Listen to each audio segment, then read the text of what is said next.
thank you all for joining us here today. My name is Juan Torres. I am with the Economic Development Department. I am joined by Ryan Eustice. He is our economist for the Economic Development Department. And today we're going to talk all things opportunity zones. We're going to walk through how we got to the point we got to, and we're going to do the best we can to relay the new rules that were released last Friday. And the good news is that they are highly technical rules that accountants will have a good long time enjoying, but they're more or less codified a lot of what we already thought we knew, and it formalized a lot of pieces that we weren't sure we knew. So anyway, next slide, please. So we're gonna just go back and forth. I'll start with the back end, and then you can lead us into the regs. So, how did we get here? An organization called the Economic Innovation Group had been studying this concept since about 2015. It eventually, at the heart of the whole thing, to make it very straightforward, I like to think of it as a very simple hybridization of the new markets tax credit and the foreign investor EB-5 program.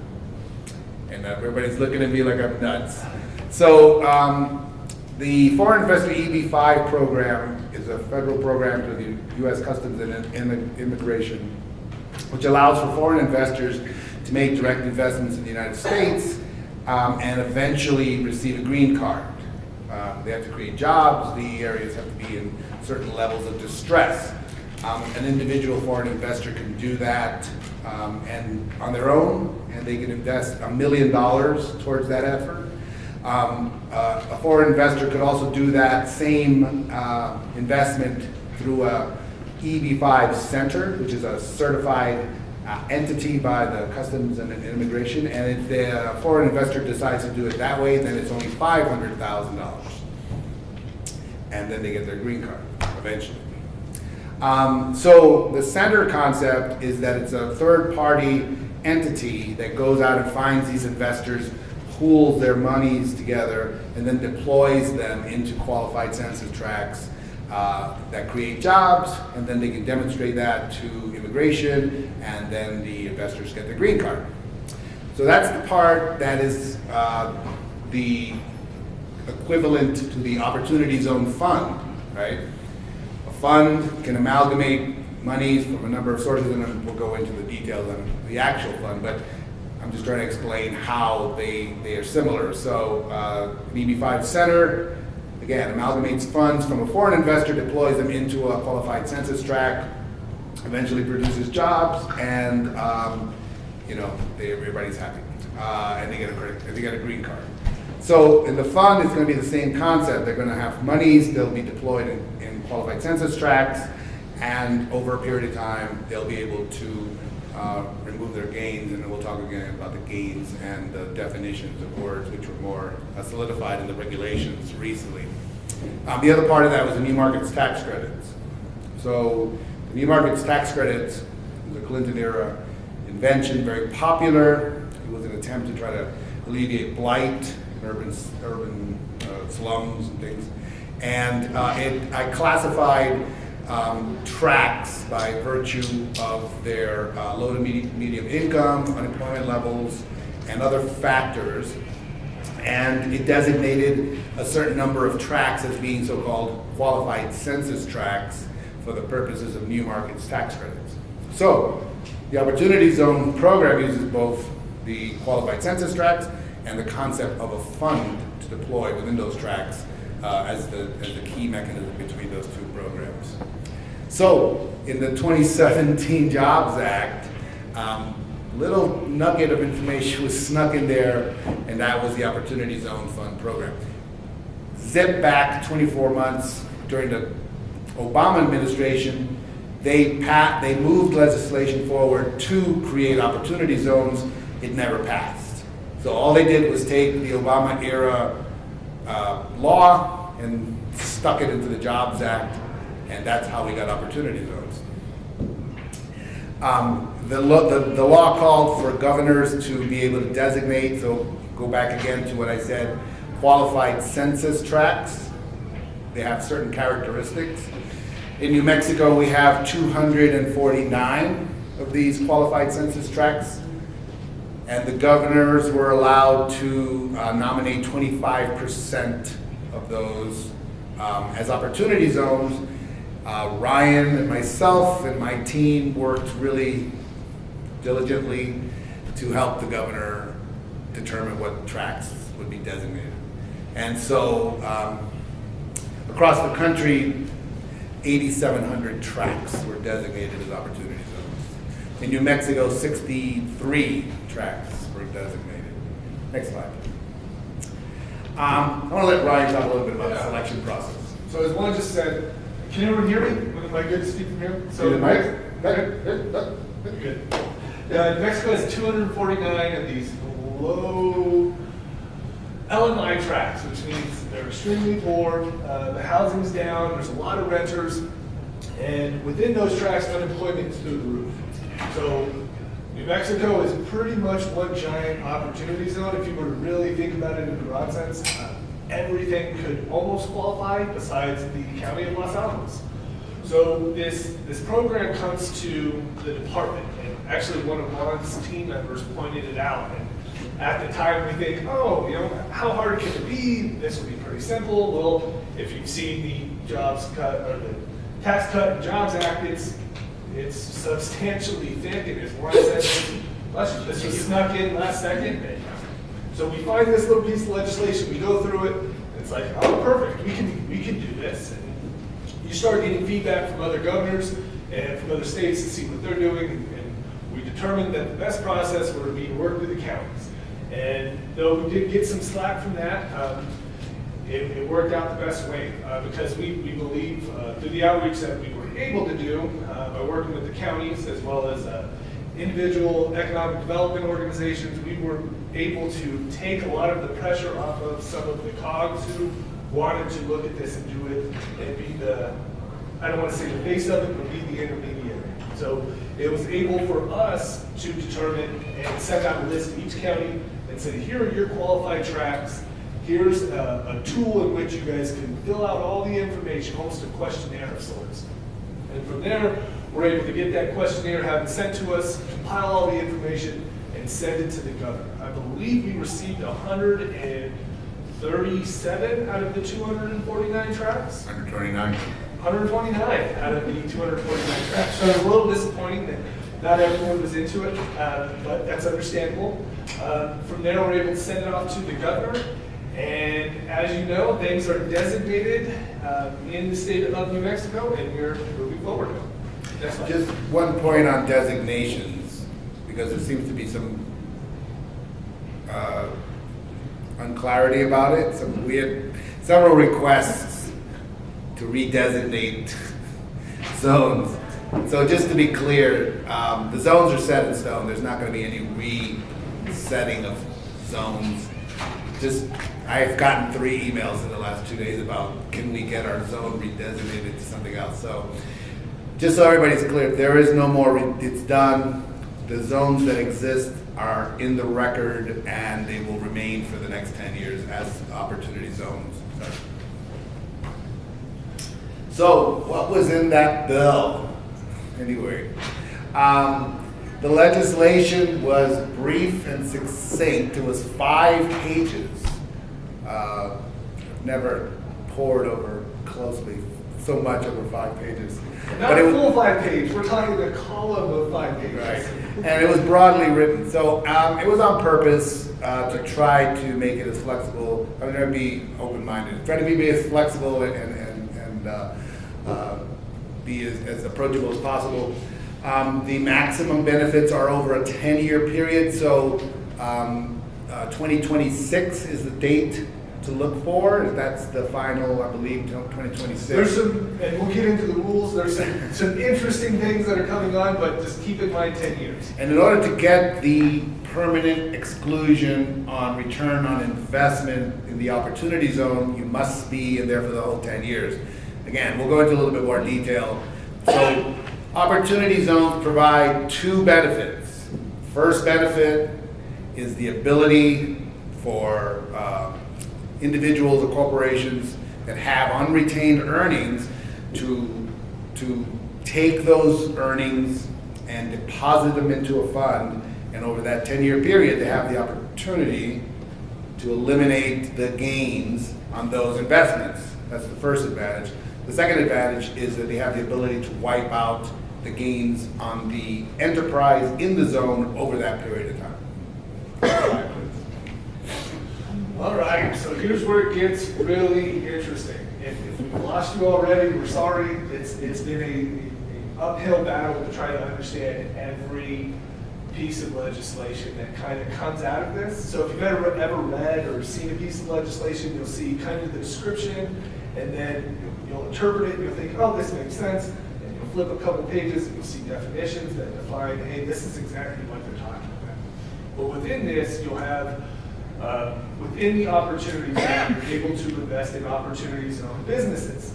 Just think of businesses right now as anything that's not a sin business. So your massage parlors, liquor store, casinos, those are no-nos. Golf courses. Golf courses, interesting, fun fact.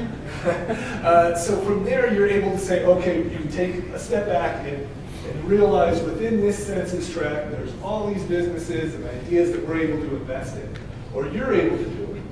And so without thinking of investing there, we take another step and we kind of peel back another layer of the business itself. And so and bear with me, it's confusing, I apologize, but you have a business. You're able to invest within that business. And if I were to start a fund, and we'll go to this, I'm able to purchase a piece of land, and on that land is a building. I have this building, I'm going to invest in it, it's going to make me money. The real caveat, the real kicker is come out in the rules and regulations that say you're able to do that, but you have to substantially improve it. And we'll get into substantially all. But just so you guys are understanding, you're purchasing a tangible asset or a tangible piece of property, and there has to be some sort of improvement to the area, and there has to be investment into that business. And from there, you're able to see that, oh, this 12/31/2017, what does that mean? That's right when the tax bill was passed. So it's meant to have it take effect and take place afterwards, so they're able to measure it over time. Yes, ma'am? Just clarification, when you say you and I, you're talking private entities, not government.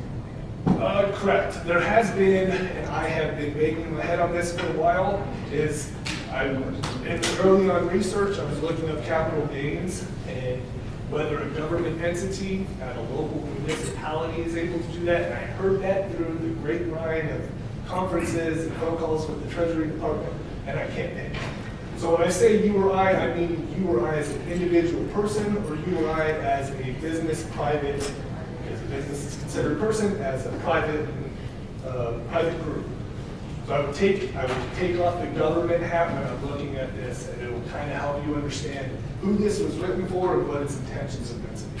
But I think one of the questions really is, when you look at quasi-government enterprises that produce money, then it's a little different, right? So you think of Finance New Mexico. Finance New Mexico is a private nonprofit organization. It has a private profit arm as well. So they can conceivably be receiving capital gains, quasi-government entity, but they have the ability to participate in this as well. It's one of the things that I've been trying to encourage the New Mexico Finance Authority to consider the programming to see whether they might, this might be something that would fit Finance New Mexico's mission. And to that point, with one saying kind of that balancing act, I'm assuming and I'm under the assumption that everyone understands at least what an opportunity zone is, so I'm able to kind of go a little deeper. If you're looking at these rules and regulations that came out in a draft form, there's not a lot of answers around nonprofit organizations and how they're able to really get in the market besides using the people who are funding them.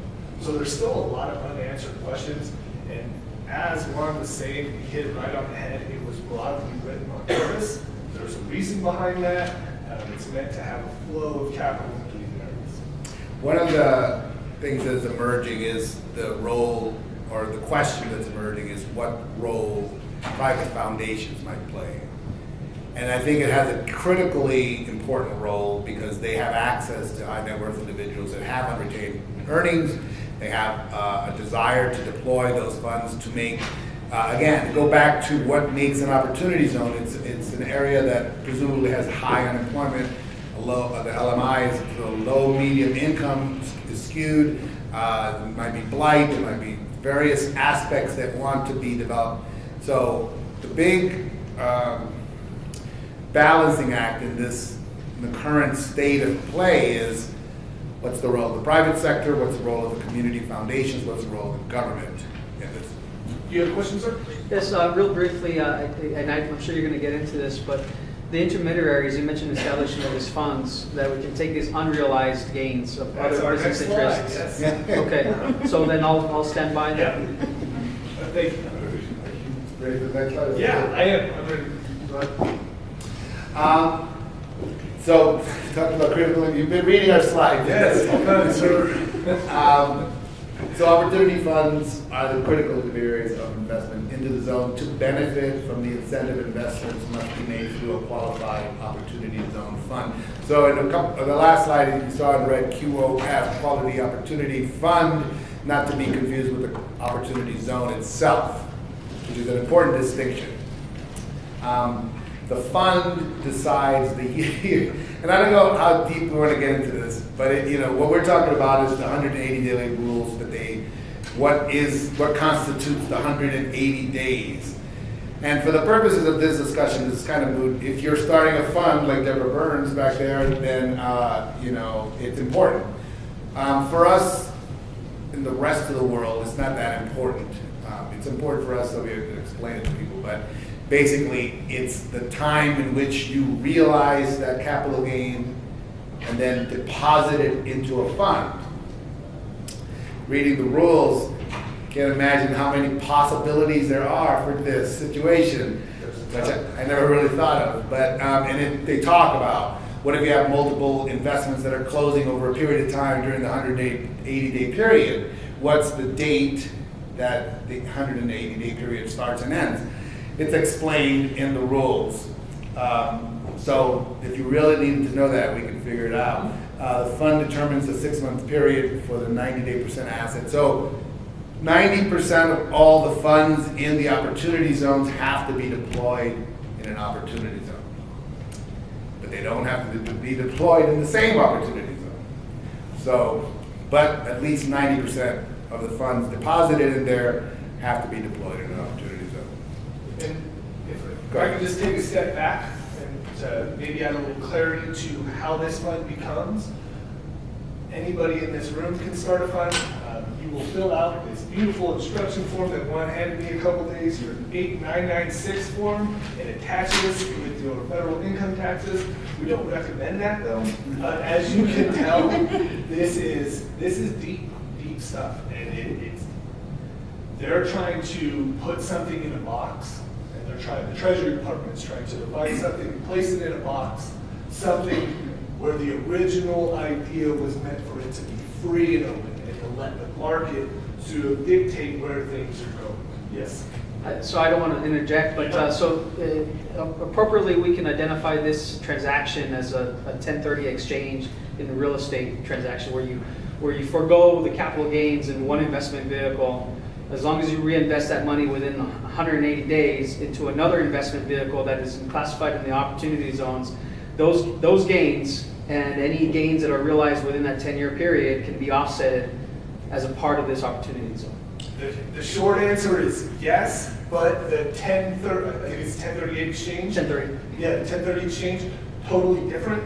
So I could take, Same methodology. it's the same idea, the same concept. You'll see this, Juan spoke earlier about it, enterprise zones, different programs that have taken place over the course of time from the Clinton administration all the way to where we currently are. And this idea is a brainchild of Facebook billionaires from individuals who want to kind of give back to the community and not be double taxed. That's the underlying issue. So you realize those capital gains, you have 180 days from that point to say, I'm putting it in a fund. If you don't, you have to pay the tax on that capital gains. If you do, then you're able to then flow the money into businesses. And there's other rules and regulations that kind of specify not only the businesses, but a percentage of businesses within the fund, and we can get into that a little deeper. But does that help answer your question? Yeah, totally. Okay.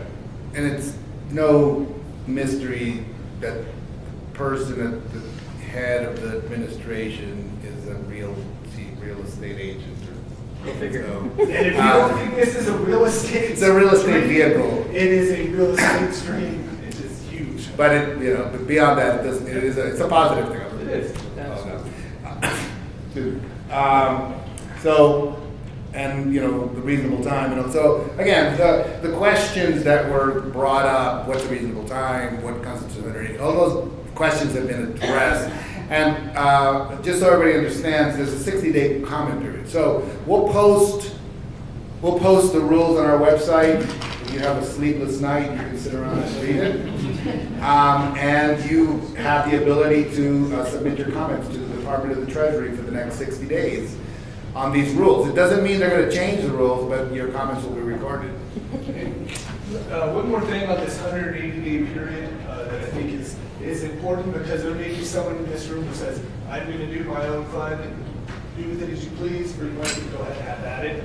That 180-day period also has a testing component that applies to the fund itself. So if I say I'm starting my own fund, based on the timing of when I raise my hand and say, hey, this is a fund, there's a 180-day, 2 times a year test, 180 times 2 is 360, where you're tested as a fund, and you're tested by showing your financial statements, which is weird and wonky in and of itself. But you'll show those, and they'll determine, hey, 90% of the money has been dispersed, and then it's always done at the end of the calendar year. And I think, just to tap on that point, I think that what you're going to find is not necessarily that you have to show up somewhere with your papers in 180 days. The point is, you might be audited in 180 days, and you have to demonstrate that. So that's what you have to be prepared for. Next slide, please. Substantially.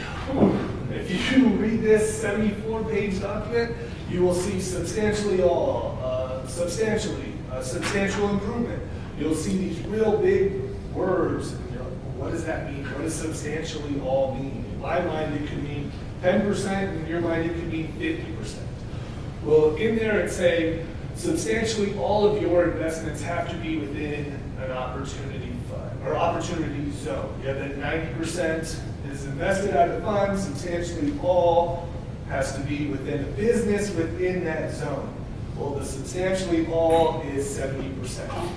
So the next question comes to mind, well, what if there's 3 businesses that are restaurants? One of those businesses has 4 chains. 3 of those businesses are located within a zone, 1 of them is located without a zone. I can invest in all 4 of those businesses, and 75%, I've above that threshold of the 70%. So this is where the loopholes are kind of coming in, and they're starting to get wider and wider and wider. And the next thing you know, a truck gets driven through them.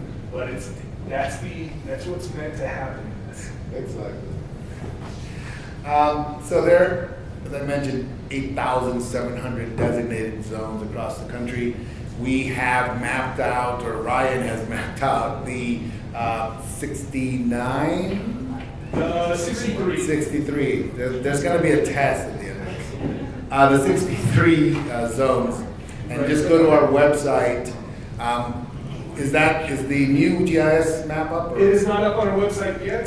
I just wanted to kind of show you guys what we're working on, and everyone in here has a community component.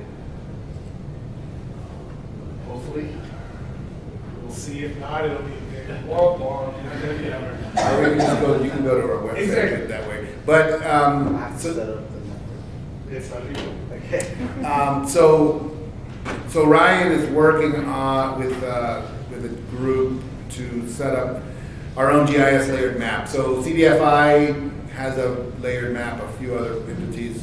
we wanted to set up our own layered map so that we can overlay certain things that are important to us. So COG districts, regional representative districts, wanted to be able for communities to be able to upload information about their projects. And part of, you might be asking yourself, why am I listening to this? I'm not going to set up a fund, but we wanted to make sure that everybody understood. We understand that primarily the audience for this is going to be communities with projects in their communities, and they need to know, I got an opportunity zone tract in my community. What do I do with that information? How do I attract investors? How do I help attract investors?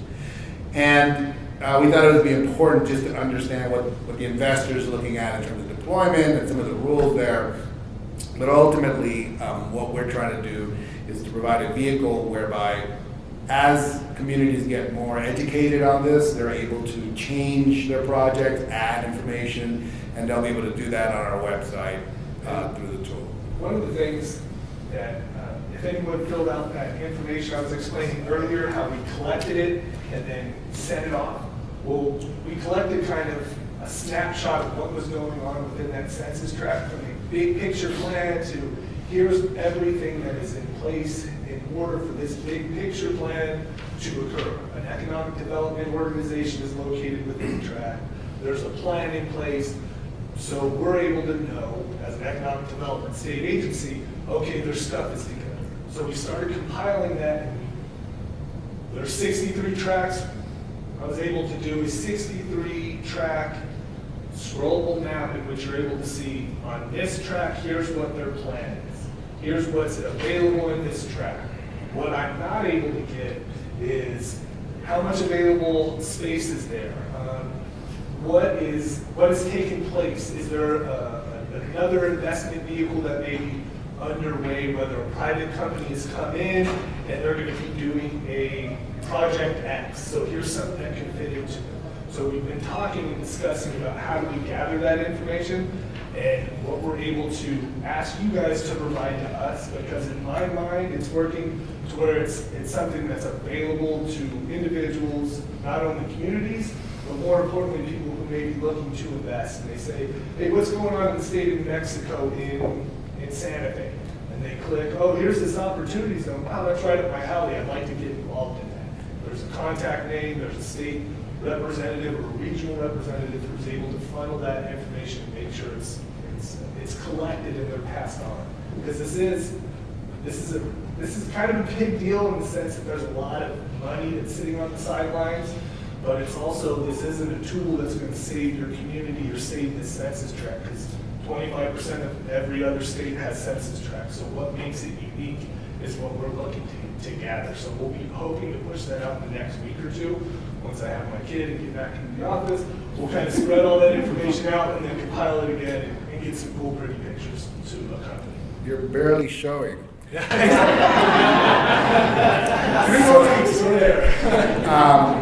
And so our website's not going to be the be-all and end-all. It really should be a funnel towards some local website where you can work on your own thing. But again, we want to be able to partner with the communities as we get inquiries externally through the partnership and other entities for projects. Then we want to be able to direct those to the appropriate tracks, to the appropriate projects.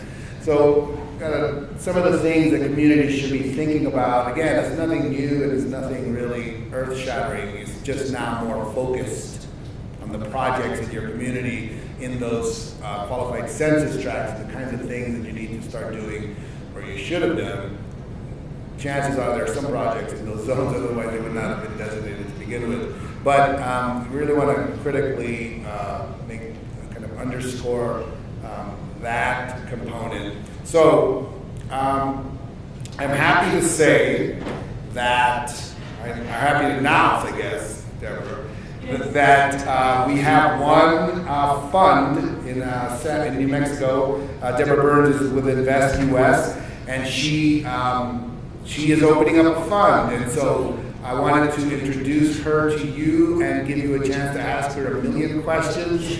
But I just wanted to make sure that, you know, our role here is to work with the communities, identify the projects, make that as informative as possible, and then connect communities and projects to funds, and then let the projects work out the details with the funds. There were several interested individuals. One of them pulled out at the last minute when the rules were released because there was some partnership parts of there that they had to revisit. So they didn't want to publicly come out. Deborah's the first. Deborah Bird's Invest US, and come on up, Deborah. Talk about. All right. Thanks. Well, I gotta say, I really appreciate Juan, Torres, and Ryan for all that they've done, and the whole NMED staff. I think it was in China in March when Juan started emailing me about this, and to be honest, like I read the Wall Street Journal, and there was nothing on it, right? And he starts pinging me, and just so you know, I'm a native, but I've worked in capital markets and been an institutional investor, so actually this program really makes a lot of sense to me. And I realized I've been working for a long time to bring all sorts of sources of capital to help fund job-creating economic development throughout the state, through the EB-5 program, through alternative sources of debt to the banks that do senior lending. EB-5 is a low-cost subordinated debt source. And then I saw this, and I realized we have this huge opportunity as a state. Right now, there's a supply-demand imbalance for investors who have large amounts of capital gains. They'd like to access these tax incentives. And there's not enough qualified opportunity funds nationally for them to invest within their 180-day window. So I've had some experience rolling out programs before the rules were written in my past life.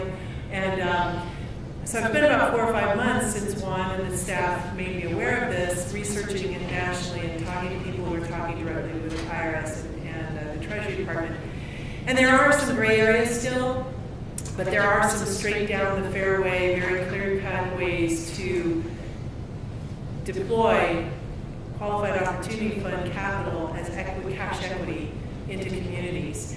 And because of this supply and demand imbalance, we're going to be listed, the Invest US Qualified Opportunity Fund is going to be listed on the National Registry on November 1. The full private placement memorandum and website will be up around November 20th.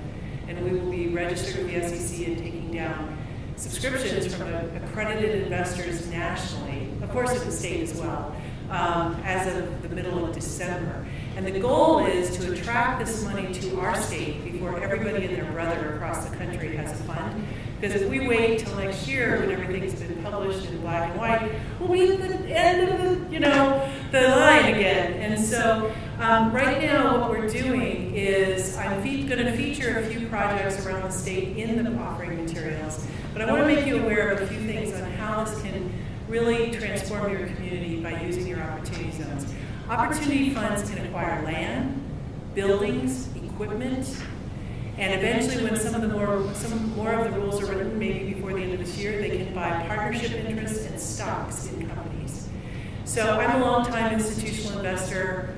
I know a good deal when I see one. I know the missing pieces. We're going to try to bring developers if you don't have a developer, but you have a project. But the goal is to invest cash equity into these zones for job-creating, profitable business development in your communities, okay?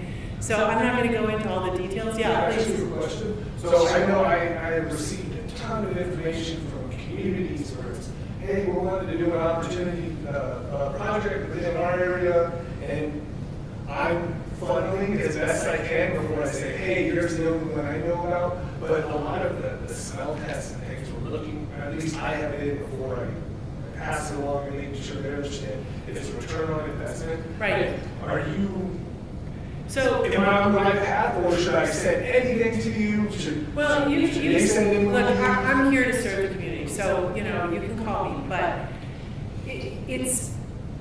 the deal has to make sense, okay? So you should have somebody that knows what they're doing, and hopefully have some sort of track record or some sort of credentials for doing what they plan to do in the zone. And if you don't have somebody, let me try and help you find somebody, whether it's a developer or a general contractor or an operator or whatever. You should have a business plan and a pro forma that shows that there's some sort of return to an equity investor. It doesn't have to be a high return. One of the cool things, I went to the NOAA grad Opportunity Zone conference in New Orleans at the beginning of the month, met the guys who actually came up with this program. And it was really cool on a national scene to see all the new market tax credit guys, all the low-income housing tax credit people, the renewable energy people. We have Terry McDermott from the USDA who've been talking.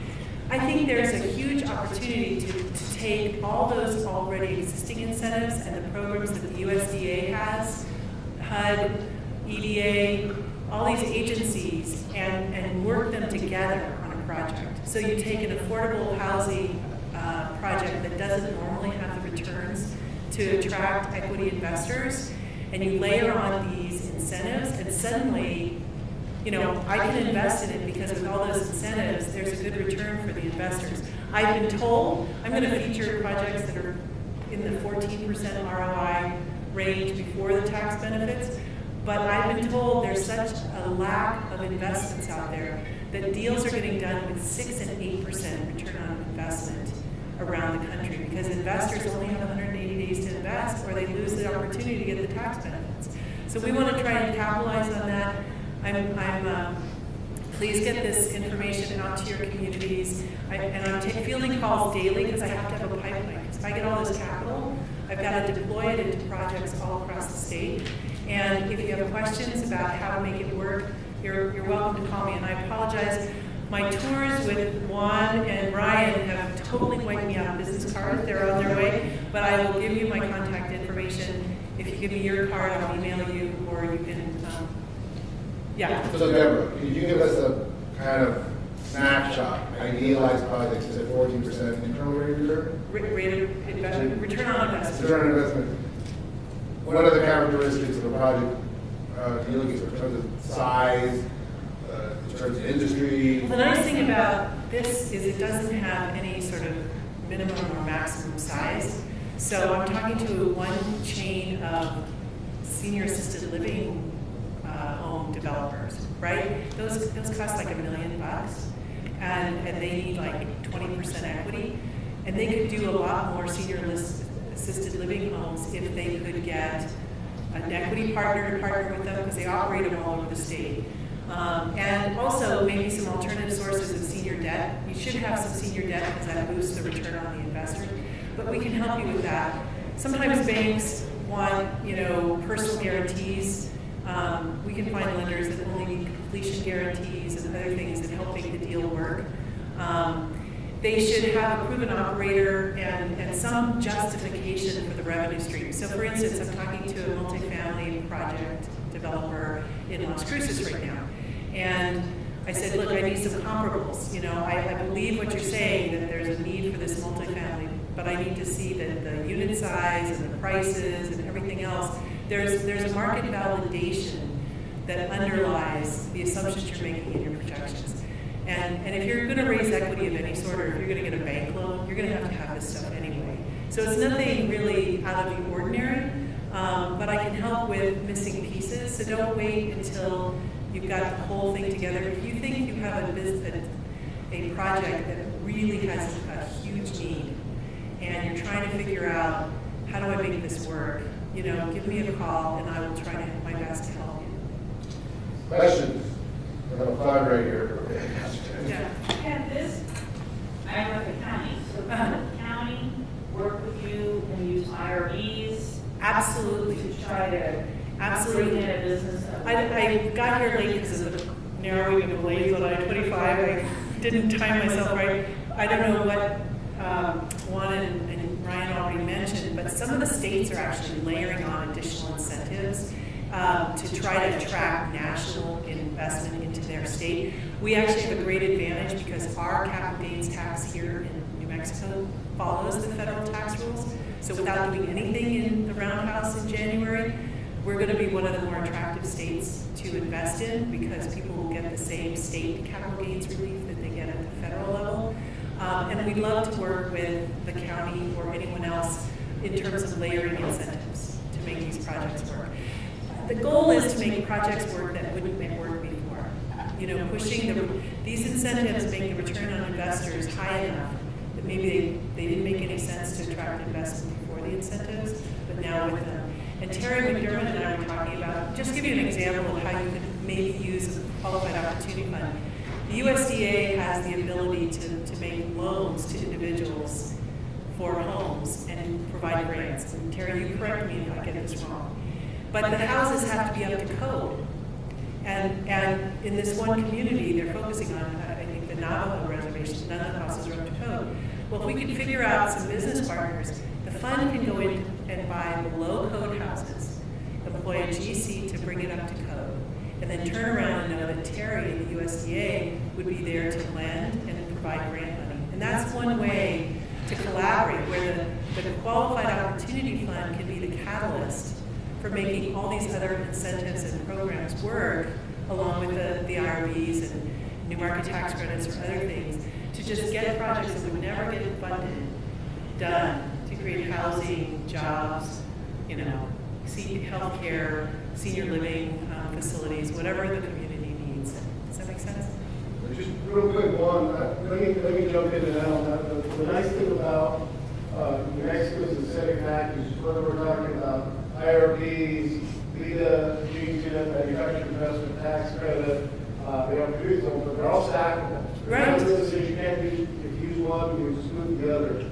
So that's the nice thing about the way our incentives are set up, is that using one doesn't exclude, you can stack them all up and make the ROI more attractive to private investment as well to make it, more doable on the scale. That's a good point, Mark, and the regional representatives can help you figure that out for the projects in your community. So reach out to them. Yeah. Or get to Deborah. So I didn't mean to say don't go to your regional economic, because those guys are the expert on all the incentives in the state. I'm not going to be as well versed. I do want to layer them into the other deals. I'll just help with the debt, the subordinated debt, and the equity part of it. One thing to think about is these census tracts. On a national level, when you compare them to just a normal census tract, the unemployment rate is through the roof.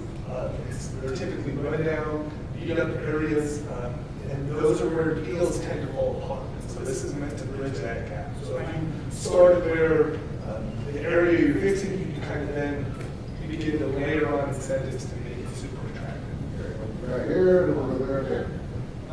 Any estimates out there in terms of activity, curious nationally? So there's Opportunity zones are going to bring those dollars sitting on the sideline. so I'm sure they mentioned this could be gains by a corporation that a corporation takes or a U.S. taxpayer takes on any kind of asset. And it could be short-term gains, which was clarified in the rules, long-term gains. So the Treasury Department has estimated something like 2.2 just from portfolio gains on sales of stock and bonds and things like that. 2.2. But Trillion. $2 trillion. Others say there's more like $7 trillion of assets with unrealized gains in them, where someone's holding on to a big piece of land or a big asset, and they don't want to sell it because they don't want to pay the capital gains tax.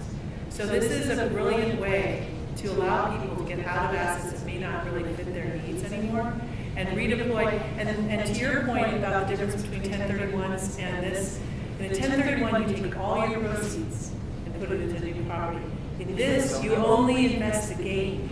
So if you sell a ranch for $40 million and you have a $20 million gain, you can take the first 20, do whatever you want with it.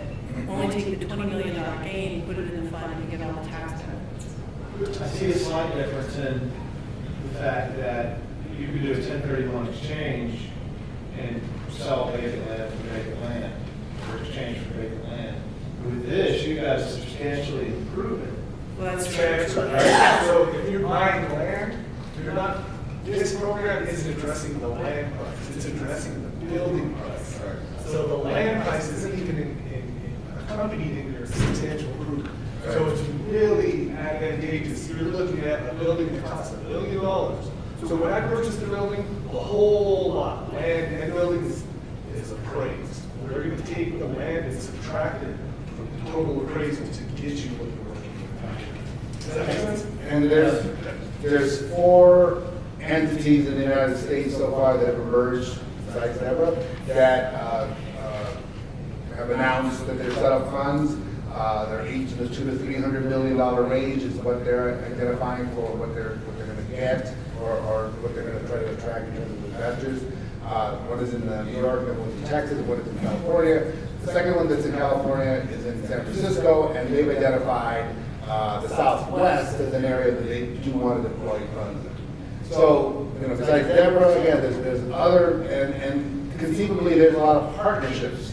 So I mentioned earlier there was another group that was going to participate, and they pulled back from a public communication because they have to reevaluate their partnership situation based on the new rules. But I think there's going to be a lot of partnerships between funds, which is something that's going to be interesting. Well, yeah, and to some numbers, there's about $4 billion worth of funds out there listed on the National Registry, but there's a lot more money chasing funds than are already open. But I had to form a network of fund managers because if I have to deploy money quickly, I want to deploy it all in New Mexico. But if I have an investor, cash that has to get deployed by a certain time, I have to meet my 90% rule test twice a year. I have to have a network of good projects to deploy. I hope to be the person that all those big funds in New York and San Francisco go to when they have a mismatch and they're looking. Because actually, we have some great returns in our state because other markets are getting overheated and overvalued. So it's a great opportunity. So Christine? Ryan, you were talking about those tracts are in such need of help. As things change over time, do you see a future opportunity zone around 2? So I told everyone since this is taking place, no, this is it. This is the zone. That's actually wrong. Number 2, I was wrong, surprise. Number 2, member of the House of Republicans, I believe his name is Corrigan out of Texas, 4 days ago proposed legislation that says, hey, we're going to expand this by 10% in each state. So everyone's ears kind of perked up. Well, if you guys are following what's going on, the House is in session. So that's not going to happen. If you look at, and I'm not a political savant, I'm not acting like I'm one, but if you look at where and the manner in which this piece of legislation was passed, and the projections, and I know projections are long, especially after 2016, the way things are looking, and these may become the power over ours, the possibility of this happening and taking place, it's out there, but it's slim, just because of the political component. And just for the record, I predicted there would be a second round. I just want to give an update from Santa Fe. We actually have a opportunity zones and fund webpage that any other city wants to use. For example, we use our GIS mapping and it's interactive so you can find out our city assets. And then there's a group called Enterprise 360 that has free census tract demographic information. You pull it out in PDFs. You just put those on your website for people who are just interested in your city. And then also we've been working with Deborah to send her a developer deal for one of our zones. So it's happening in our. And that's a good point. There are additional free resources if you're a DIY kind of community and you want to do it, or you have to be because that's it. That's what you got. You have your money. 360 is one of them. The EIG group is a good place to keep going back for more updates and information. We're communicating often with the Community Development Finance Association, and on their website are a lot of resources and tools, and some of it is behind a paywall, but we have access to it, so if you need it, let me know and I can get you those materials. So there's a lot of resources out there if you want to just do it yourself. Any questions? Oh, Eric. I'm Tom, caregiver of the USDA Rural Development. And in our meetings, we were spitballing some ideas as far as rural development is concerned. There are things that we can do with our programs. Once there's an investment made, that we can do guaranteed loans to the fund, not to the fund, but to the entity that they buy. So, for example, we have a program that we work with bankers and lenders, and we have loan guarantee programs. So part of the fund goes in and purchases the property, and decides that it wants to take out a loan from the bank and improve property with some infrastructure or something like that. We can come in with the bank and guarantee that loan. So, as you know, the way the guaranteed loans work is, the loan is 100%. If we come in with 65 or 75%, the bank is only on the hook for 25. So that's just one of the things that we can do. And as far as working with the counties and the cities, we can also work with infrastructure pieces so that if maybe, spitballing again, if there is a project that comes into an opportunity zone, then you might be able to use that as leverage in seeking funding for water, wastewater treatment plant expansion, those types of things. It's a very good point. I mean, for communities to think about, okay, I've got an opportunity zone, maybe there's a project there, what can you be doing to enhance that tract? And it's really getting to know the tract and the ins and outs. So it might be roads, it might be sewers, it might be different things that are needed to enhance that project in that tract. So as you go forward with your ICIP, the Infrastructure Capital Improvement Plan, through your CPMS, through your legislative requests for capital outlay, start to think about how the communities can enhance those tracts to make them more attractive to investors when they can deploy those funds in your communities. And we're going to try to form a working group among NNED and USDA and other sources to try to come up with some collaborative group to kind of brainstorm how we can get some of these things done. But one of the things that Mark Hoffman said is, why doesn't the fund, when you had a capital outlay project approved by the Roundhouse and you get outlays over a 10-year period, when you get to year 8 or 9, why can't you go ahead and launch your project with qualified opportunity fund funds, knowing that you've already got 80, 90% of the money, and the fund come in and make up the gap, hopefully, so that, and then get repaid or get returns from the outlays that come. So hopefully accelerate some of these capital outlay projects to get off the ground sooner rather than later, instead of having to wait the full 10 years for their outlays. That's one idea that we've been kicking around. She just described kind of public-private partnership idea that's been kind of going around. Mexico's in a wonky position in which there's legislation that kind of needs to be passed to really benefit that. That's on the radar. There's also some other ones to make it just more attractive. Right? You hit it spot on. And P3, which is what's colloquially public-private partnerships, P3, you see the P3, so that just want to make clarify that. But the key to a P3 is cash flow. You have to have projects, you have to have cash flows to sell. We were here in the previous presentation, the gentleman was very astutely talking about buying and renting capital. And that's a good way to think about it. Investors want to buy a set of cash flows. They want to know how long those cash flows are available. It's a standard in real estate development. So thinking in those terms will help you to be able to say, hey, set up your business in our zone. We have this, plus we'll give you some data, we'll give you some, we'll fix that road, we'll take care of all these things, and it will lower the overall cost of the project. Yes. What do you think the odds are that the legislators will start to look at that? We have a subdivision that's coming in one of the zones.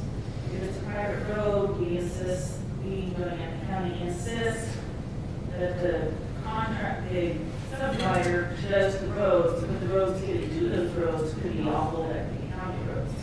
So if we've got the developer coming in and saying, we'll do our roads, we put it on the ICIP that, this will link to roads that were paved with by this.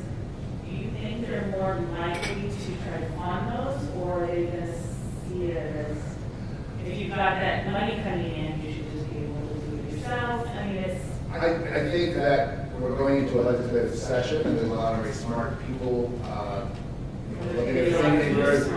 And I would say for communities, that sort of initiative might be something that you might want to support at the legislative level, or to move up Again, we can't take any position on policy, but it sounds sensible to me. Do you think we could ever use that as soft money match?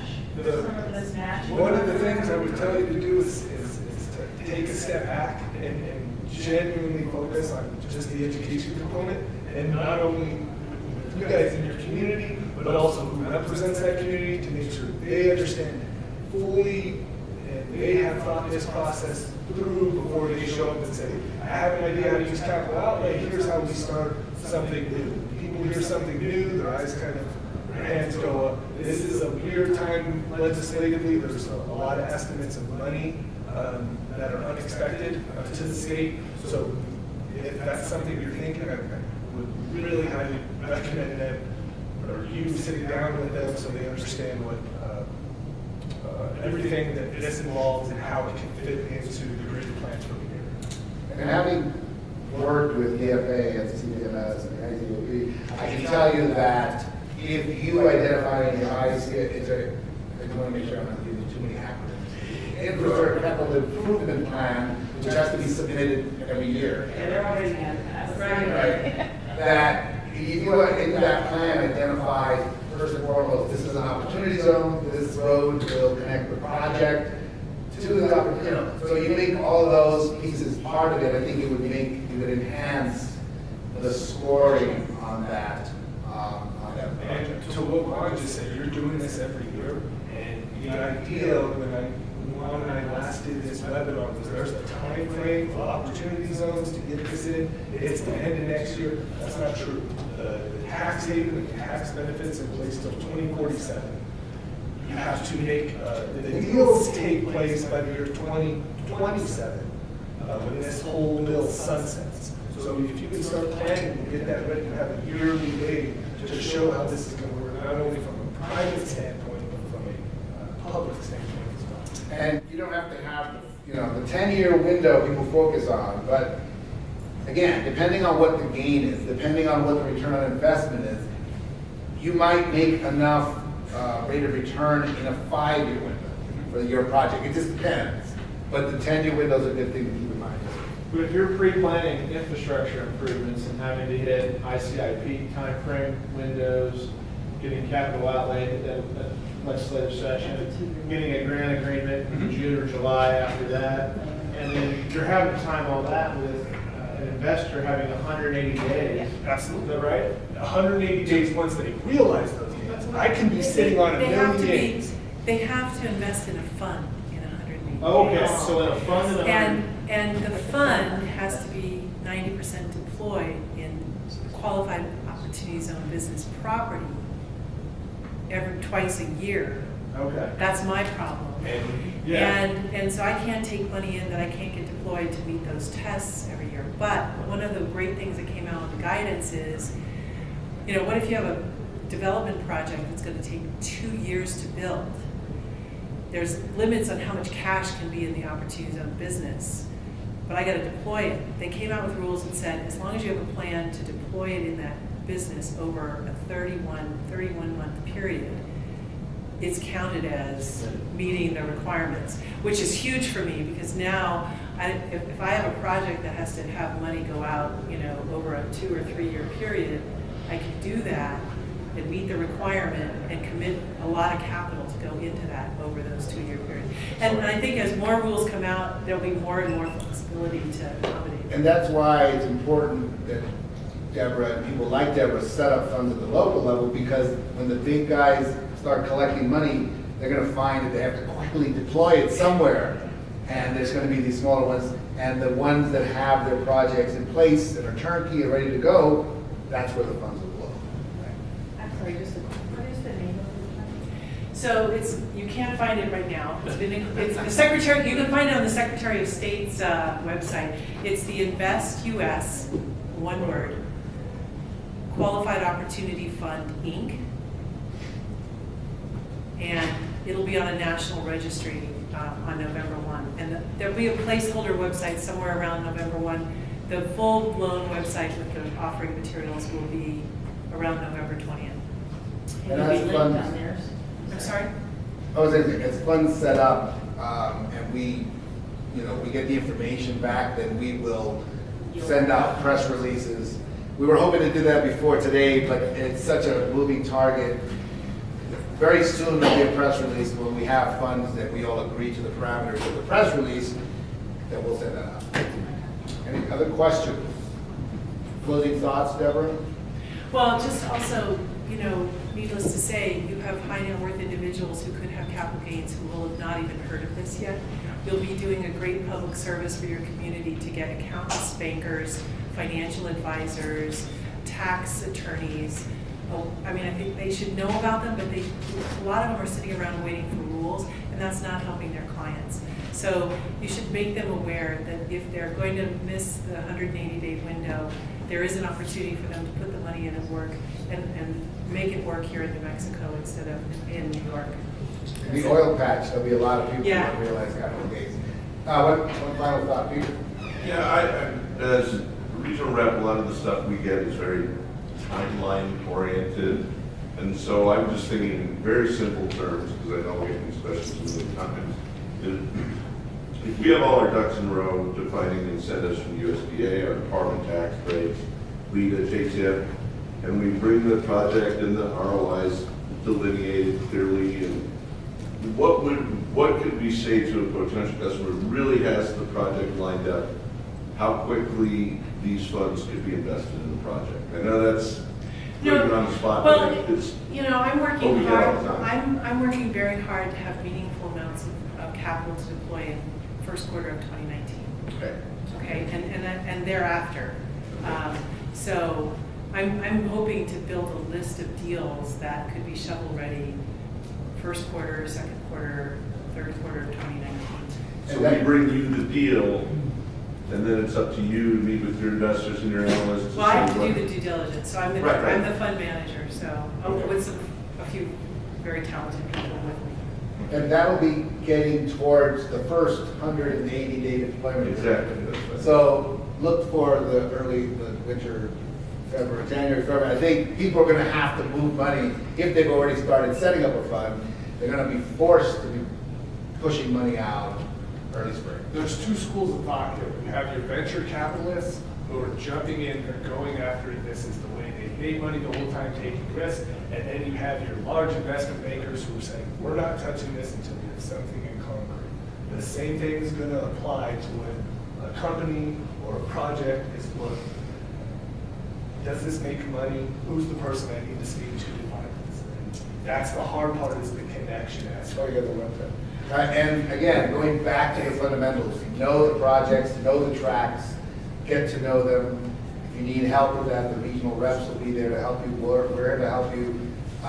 We have some advantages in what would seem like a disadvantage, being a highly rural state with a limited number of opportunity zone tracts, is actually quite an advantage because we don't have the 3,200 tracts of California.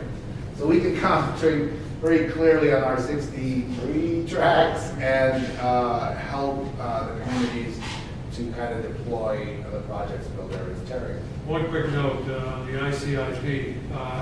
Virtually all those projects that you have on the ICIP, USDA can help finance. Not all of them. Golf courses, community centers, So the key is, come to us now, because on the outside chance you don't get it fully funded, at least you're talking to us because our fiscal year ends October 1st next year, and our funding starts coming out in spring. So come to us now so we can start working on your project and try to see if we can help. Before you guys go to the Glow dance party, I gotta show you this, because I put a lot of time into this. I'm gonna show it to you, thank you for pulling it up. There's been a lot of effort and money spent on this. So what you're seeing here, we have a tract in Bernalillo County, and we took what's in the area, what's the low-hanging fruit. This one encompasses the Windrock Mall that they're doing this giant redevelopment on. So this is the prime project that someone is looking to invest in, whether it's through the Opportunity Fund. Now what you'll see in there is we've identified there's also a hospital.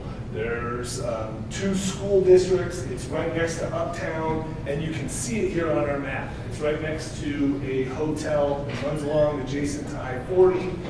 And if you come here and scroll down a little bit, you'll see we put up some pictures so people can see. What we're unable to get is, I don't know what else is available in there that makes that Windrock project pop and make it marketable so a fund can come in there and start deploying money.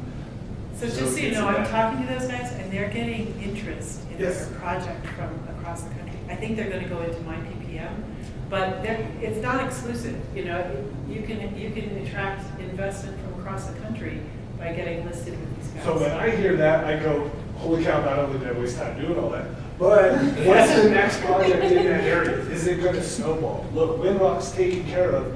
I need to know from the community members or from the county manager, hey, this is done. Here's the next project we had on the list and that's in the queue. So we can update the information and make sure the investment bankers and the fund managers know about it so they can start deploying money. It is extremely time sensitive. And that's the project information we're getting from the communities, and we're putting it up. Have you put out a notice to all the communities to submit this stuff? No. Just finished. I have. So I need projects Sorry, to put Ryan. in my I just want to keep office. you busy. That's what it is. No, but I know, they have limited resources and they're working their scales off. I think to our state's credit, NMEDD has done a fabulous job in gathering the data that they use to come up with the 63. Yeah, there's always people who are not happy, but you guys did a great job and they've been working tirelessly to get the word out. They've been doing a great job with very limited resources. Nobody knew that they were going to have to do this year. They didn't have a budget for it. So I think we should be really, really proud of NMEDD and all the efforts they're making to make this work for New Mexico. Just my plug. We have the city of Santa Fe here, so your track was one that was randomly chosen. It's not like I was picking favorites. You're the information that, hey, we're needing. I need pictures, and that's the stuff we're gonna deploy and get from you guys. Ideally, I'd have a travel budget where I can go spend time with each county manager and say, here's our big plan. Well, let's take a step back and let's identify, and maybe you guys can start working into that. What if we pay for it? I'm gonna say, let us know. Bring the family. We talked about, yeah, we talked about getting a trailer.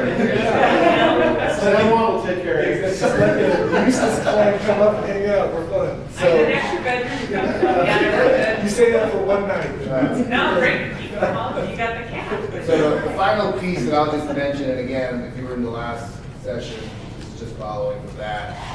So as though we're not busy enough, we are talking with the private foundations to try to figure out what their role might be in this entire thing. I think there is definitely a role for them. So that's to be continued. Absolutely. So if there's no other questions, I want to thank everybody for helping make a very dry subject interesting. Thank you all. Give yourself a really big hand. And thank you guys for being here. Go to the glow party and glow. Yeah, great.